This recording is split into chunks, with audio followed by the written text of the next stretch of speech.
In this question, monochromatic light rays parallel to the principal axis are incident on a convex lens of focal length f.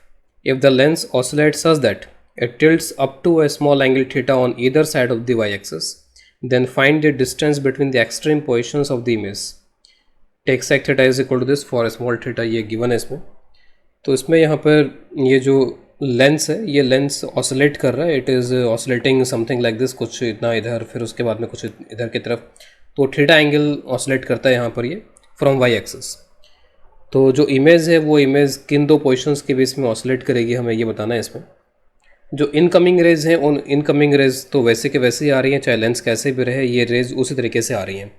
तो अगर मान लीजिए कि ये अगर इस पोजीशन में है, अगर ये वाई एक्सिस के अलोंग यहाँ पर अगर है इस तरीके से, तब तो हमें पता है कि जो ये पैरेलल रेज आती हैं वो पैरेलल रेज यहाँ पर फोकस पे, जो भी इसका फोकस वाला पॉइंट है वहाँ पर जाकर के ये कन्वर्ज हो जाएंगी, और ये जो डिस्टेंस है ये डिस्टेंस हो जाएगा फोकल लेंथ के इक्वल.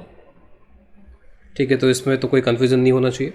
अब इसके बाद में जो अगला केस है वो ये कि इस लेंस को रोटेट कर देते हैं. तो इसके लिए जो हमें यूज़ करना है वो ये कि मान लीजिए कि लेंस अगर ये है और पैरेक्सियल रेज आती हैं इस पर, लेकिन पैरेक्सियल रेज इस ऑप्टिकल एक्सिस से कुछ एंगल बनाते हुए अगर आती हैं इस तरीके से, तो इस तरीके के केसेस में यहाँ पर यह होता है कि जो इमेज बनती है वो इमेज फोकल प्लेन में बनती है. फोकल प्लेन एक ऐसा प्लेन होता है जो कि फोकस से पास होता है और ऑप्टिकल एक्सिस के परपेंडिकुलर होता है. तो फोकस से पास होने वाला और ऑप्टिकल एक्सिस के परपेंडिकुलर ये जो प्लेन है, इस प्लेन में इमेज बनती है. और उस इमेज को फिर आप कुछ इस तरीके से दिखा सकते हो. जैसे मान लीजिए कि जो रे यहाँ से होके जाएगी, ऑप्टिकल सेंटर से होके जाएगी, वो तो अनडिवेटेड होती है. तो मान लीजिए कि जो रे है वो ऑप्टिकल सेंटर से जा रही है और ये अनडिवेटेड गुजर जाएगी. मैंने अभी जस्ट एक जनरल केस यहाँ पे लिया है, फिर हम इस प्रॉब्लम पे आते हैं वापस से. तो यहाँ पर इमेज इसका मतलब बननी चाहिए इसके अंदर, और सभी के सभी रेज इसी पॉइंट पर आकर कन्वर्ज होंगी. ठीक है, और ये जो डिस्टेंस होता है वो डिस्टेंस वगैरह हम निकाल सकते हैं अगर हमें यहाँ तक का ये गैप पता है, और ये जो एंगल वगैरह अगर वो एंगल पता है तो उससे हम ये डिस्टेंस निकाल सकते हैं कि ये जो डिस्टेंस है ये एफ इंटू टेन थीटा वगैरह होता है. अगर थीटा स्मॉल है तो एफ थीटा हो जाता है फिर यहाँ पर ये, तो एफ टेन थीटा उसको हम एफ थीटा लिख सकते हैं. तो जो ऑप्टिकल एक्सिस है उससे इतना नीचे यहाँ पर इमेज बन जाती है.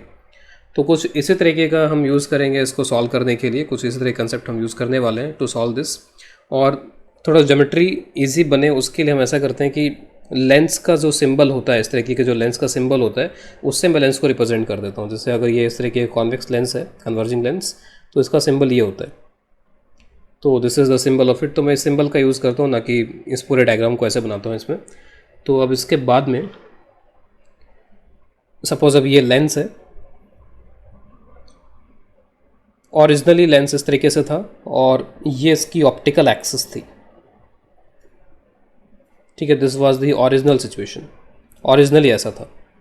लेकिन इसके बाद में सपोज ये रोटेट हो गया और जो लेंस है वो लेंस रोटेट होकर के सपोज ये कुछ इस तरीके का हो चुका है. This is the lens in the rotated position. तो लेंस को मैंने यहाँ पे रोटेटेड पोजिशन में दिखा रखा है. तो सपोज अगर लेंस यहाँ पे थीटा एंगल से रोटेट हो गया तो इसके जो ऑप्टिकल एक्सिस है वो भी इसके साथ साथ थीटा एंगल से रोटेट हो जाएगी. तो this will be the new optical axis, जो कि इस लेंस के परपेंडिकुलर टाइप का कुछ ड्रॉ कर लो इस तरीके का.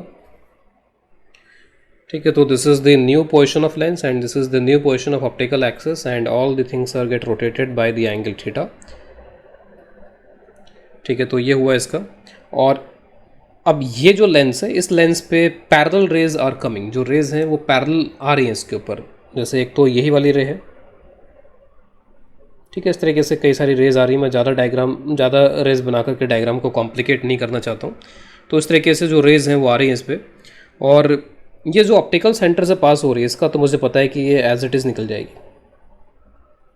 तो ये जो रे है this is passing through the optical centre, it will go as it is. ठीक है, इसी तरीके से यहाँ पर ये डायरेक्टली निकल जाएगी. और मुझे पता है कि जो इमेज बनेगी वो फोकल प्लेन में ही बनेगी. तो अब इसका जो फोकल प्लेन होगा, तो मान लीजिए कि यहाँ कहीं पे ये फोकस है. ठीक है, दिस इज़ द फोकस, और इसके परपेंडिकुलर ये जो प्लेन इस तरीके से ड्रॉ किया जाता है, this is the focal plane. तो ये इसका फोकल प्लेन हो गया. जो भी इमेज बननी है वो इस फोकल प्लेन में बननी है. और यहाँ से यहाँ तक का जो डिस्टेंस है, क्योंकि ये फोकस है तो ये डिस्टेंस f के बराबर हो जाएगा. ये वाला डिस्टेंस जो दिख रहा है इसमें, क्योंकि टिल्टेड ऑप्टिकल एक्सिस है इसके, तो ये टिल्टेड इस तरीके से दिख रहा है यहाँ पर ये फोकस। तो ये फोकल लेंथ हो गई इसकी, ये फोकस हो गया एफ पॉइंट।